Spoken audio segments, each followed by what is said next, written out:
This is Steve and Janis from the Real News Network. America's reputation as a carceral nation is well established. The United States accounts for 25% of the world's entire prison population, while representing just 5% of the world's total population. But a new study reveals a different perspective on the country's penchant for imprisonment, the price tag. And not just for the country as a whole, but for specific neighborhoods in Baltimore. And what the study found is not just how much we're spending to keep people locked up, but how much we're spending is concentrated in poor minority neighborhoods. The numbers are stunning. Maryland is spending $50 million to incarcerate residents of roughly 5 neighborhoods.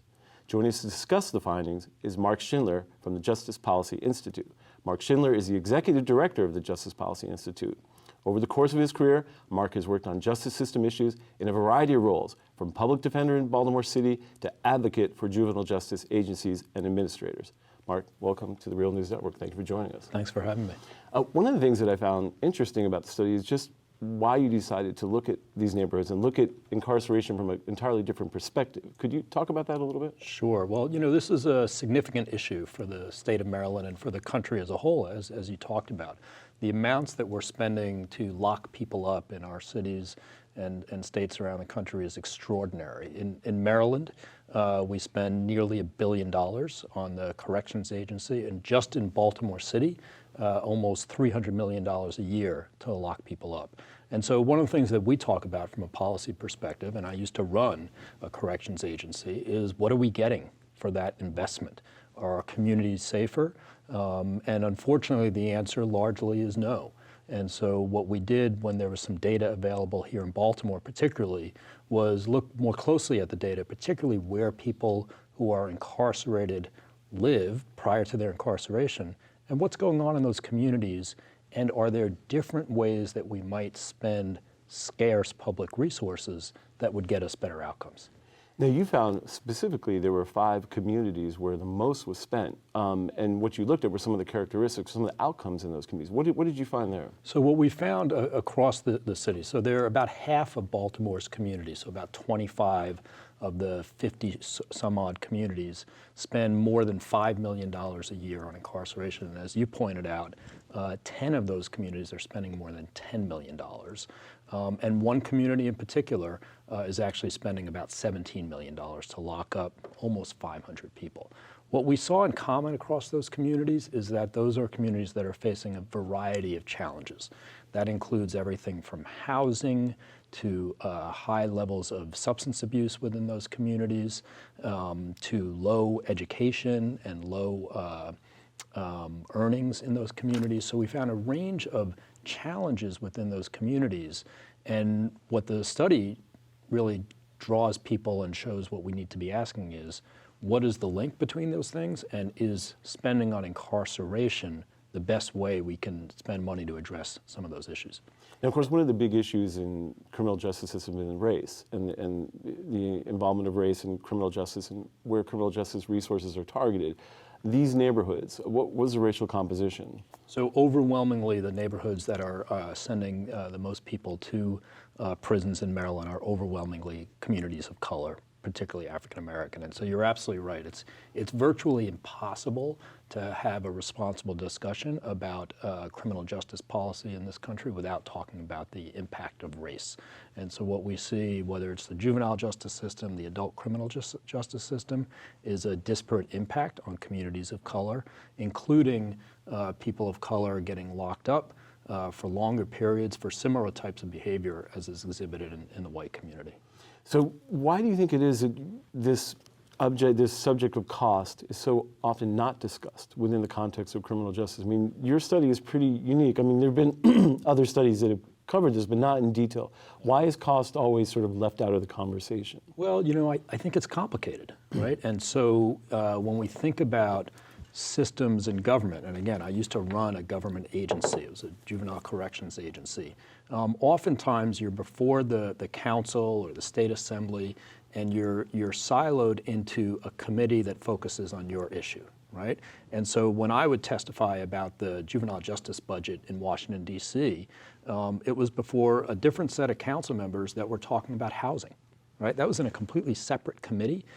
These things are related. Right? So we know, for example, at the Baltimore City Jail, there's a percentage of people who are there who largely are there because they don't have housing, right? And so should we be locking people up essentially because they are homeless, right? And so these are issues that are intertwined, but unfortunately the way government works and sometimes the way the media works is we don't have a conversation that brings these issues together, and it is complicated, right? And so we need to make sure that we're challenging ourselves to probe and say, okay, how exactly are we spending our resources? Where are we spending them? And what are the outcomes we're getting? Well, that's a great point you bring up, the efficacy of the criminal justice system. You're saying that more incarceration doesn't make us safer. How is that possible? And what aspects of this process make us less safer, in your opinion? Sure.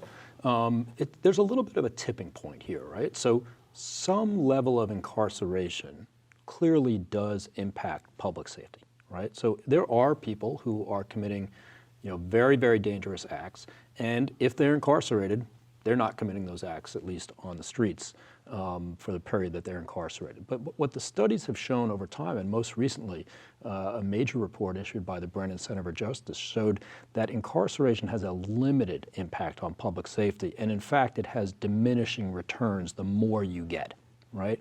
So essentially there's a tipping point, and there has been research over the years, and I think if we looked at some of these communities in Baltimore, we would see this, in that in fact, a high rate of incarceration actually can have a destabilizing impact on a neighborhood, right? And you think about that, it's sort of common sense, right?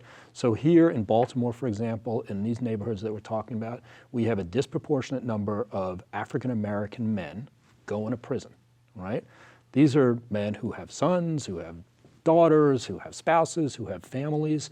When you're removing them, right, you may be removing someone who committed a crime, but you're also removing someone who can be an asset to that community, who most likely was doing some work of some kind, who was caring for a family member, right? And so when you take a significant portion of those people out of the community, right, that community is stretched even more thin, right? And so this destabilizing effect on communities is something that we need to be aware of and look at what are the other challenges within that community that we can be addressing and be addressing in a more cost-effective way. It's essentially cheaper to get somebody trained for a job, right, which you can do for, for the $37,000 that we pay to lock up an individual for a year in Maryland, you can have 5 people in a workforce development program. I would argue that if you're doing a good job and have the right people in that program, it's a much better investment and a much better use of your tax dollars than just locking up one person. Well, so I had to ask you the question because everything you say makes perfectly common sense to me. And yet, even in Annapolis now, there is talk of police reform, right? But it's not going anywhere at the moment. What is the resistance to looking at this in this way, in the way that you look at the purely, economic context? And I've kind of asked this question before, but the more you say it, what is preventing us from having a discussion about our incarceration issue? Yeah, I think there's a number of things that are making this discussion hard, although there's also some things that are starting to make it a little bit more possible in today's times.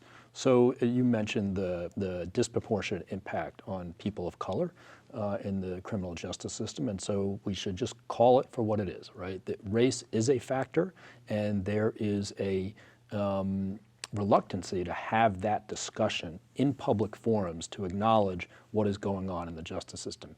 We're starting to see that in this country, unfortunately due to tragedies, right? But we have everyone from the president to the attorney general to leaders in Congress talking about the fact that we lock up too many people in this country, not for good law enforcement reasons. So that's one reason. The other piece, though, is, quite frankly, we're spending so much money on this criminal justice system now that we can no longer afford to ignore this conversation, right? And so you have now fiscal conservatives coming to the table to talk about these issues, because essentially they've taken a hard look at this and they said, we're locking up 2/3 of the people in this country for nonviolent offenses, and we're spending extraordinary amounts of money. So they're starting to ask, can we do something differently? So that's created some opportunity to have a discussion. There's also a part of the conservative movement that is libertarian, right? And they're concerned about more intrusive government, right? And so government, through our correction system, has gotten extraordinarily big, right? And so it's very expensive, it's intrusive, and it's not fair. So I think a combination of those things, combined with unfortunate tragedies, quite frankly, is at least providing some opening for this discussion. Whether that will actually result in real reform is another question. Well, you bring up a good point. It's an industry too, right? I mean, when you're talking about the criminal justice system, I've read somewhere it's around $80 billion a year, employs thousands of people. How much does that factor into keeping that discussion on a limited plane? Oh, there's no question about it. It is a criminal industrial complex, right? And so there are literally billions of dollars that are at stake, and there are private for-profit prison companies. There are companies that make the food that are served in prisons, that build prisons, and so this is an extraordinarily profitable industry, and one that takes up a piece of our economy. So that does make this in some ways more challenging, and if you will, there are special interests who have a vested interest in the status quo. But I think we're starting to see some pushback on that and some realization that this is not getting the outcomes that we're looking for.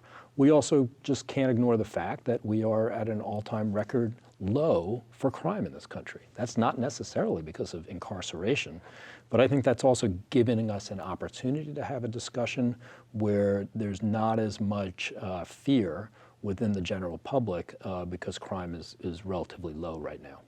Well, moving forward, what do you think needs to happen, and what do you think will come of this report? Are you planning on doing any more research, or moving forward, what will happen? Sure. Our hope, and I think we're starting to see this happen, is that people will start asking tougher questions in terms of how we are spending our scarce public dollars. One of the things that we point to in the report, and I think there's some discussion going on here in Maryland and other places, is let's really have a cost-benefit analysis when we're talking about public policy. So a place that is actually doing this quite well is in Washington State. Some years ago, they created the Washington State Institute for Public Policy, and they are charged with actually doing a cost-benefit analysis in terms of looking at the likely outcomes for different changes in law and policy. There's no reason that Maryland and other states shouldn't be doing the same thing. So responsible elected officials should be asking, if we pass this law or if we leave this long sentencing law in effect, what are we getting from that from a cost-benefit analysis as it relates to public safety? And so our hope is that people start to ask those questions, because I think when those questions start to get asked and they start to see the answers, that's a way to shift this discussion and move it forward more effectively. Well, thank you, Marc Schindler, for joining us and talking to us about this. I hope to have you back so we can discuss this, because I think this is an issue that needs to be discussed. Well, thanks very much. I appreciate the opportunity. I look forward to talking with you again. Great. My name is Janis, and I'm reporting for the Real News Network. Thank you.